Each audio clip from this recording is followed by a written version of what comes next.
Hi everyone, it's Coach Boots. It's Thursday night, and tonight I'm going to be trying something new.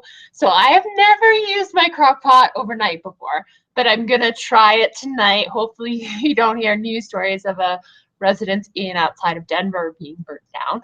But the way I see it, it takes 8 hours for these meals to cook, right? So that's perfect for while I sleep. I'm gonna make pumpkin chili in my crock pot while I sleep overnight. I'll be dreaming of pumpkins. I love pumpkins. I always dream of them anyway. So let's get started. Okay, so I posted the ingredients to the file section. So I've opened all of my cans. I'm gonna pour my ingredients into my crock pot. I'm gonna start with my 1 tablespoon of coconut oil. So like I said, my coconut oil is already soft. All I really need to do is scoop out 1 tablespoon, pour it in. I need to make sure my crock pot is on as well. Let's see. Plug that in there. This recipe calls for 6 cloves of garlic. So I bought the monster jar of garlic at Safeway the other night. I just need to see what the equivalent of 1 clove is. It should say on this jar.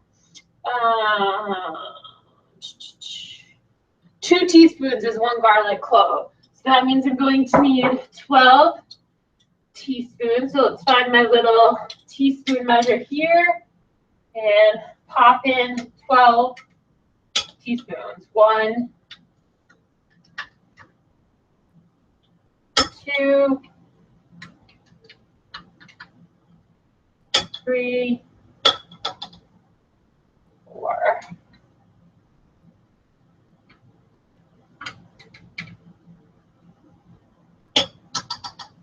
5,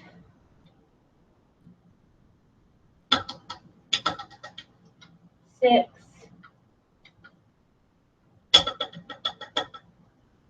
7, 8,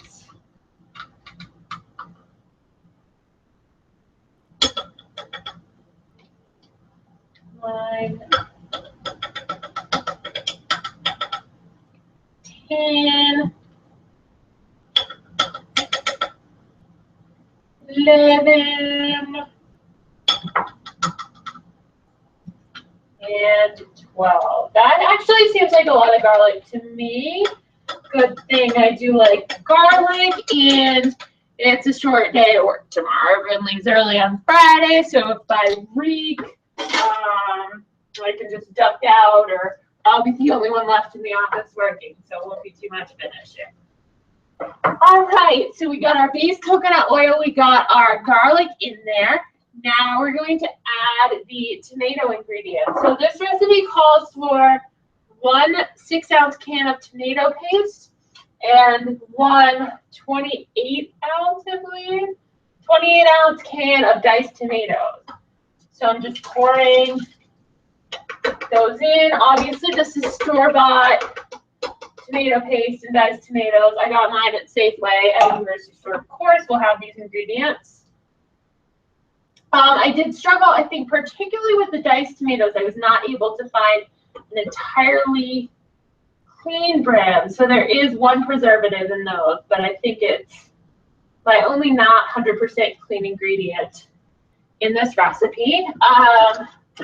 Just going to use a spoon to help me get the tomato paste out. It's a little thick, and the 6-ounce can is just a little bit too small for me to really get my spatula in there. So just use a little teaspoon to help me scoop that out. Does not matter, of course, what order you put your ingredients into your crock pot. I usually start with like the base things, like again, the oils, the garlics first, then I tend to do the liquid ingredients, veggies, and then spices last. But again, totally doesn't matter. Okay, so there we go. Tomato paste is in the pot. I have my star ingredient here, my can of pumpkin. I love everything pumpkin. So again, just gonna scoop that out with my little spatula. Add it to the mix.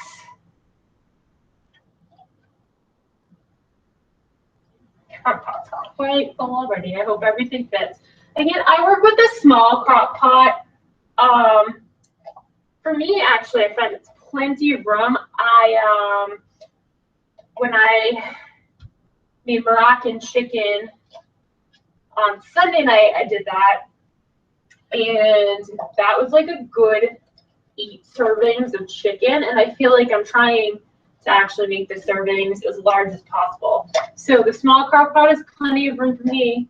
However, as I was putting that garlic in there, I thought, you know, I think this recipe is designed for the larger one, but we'll do the best we can, fit in as much as we can. My recipe calls for broth. I'm actually, I think, going to hold off on the ½ cup of broth that I've measured out right here for now to make sure that I can fit the vegetables in. And then maybe as we start cooking, if I have more room, I'll go back and add that broth. So next I am going to add, I'm doing chili beans. So I bought a can of clean chili beans, just soaking in water from Safeway in the healthy food section. However, you can actually make this recipe. This would be so amazingly Coloradan, and I do live in Colorado.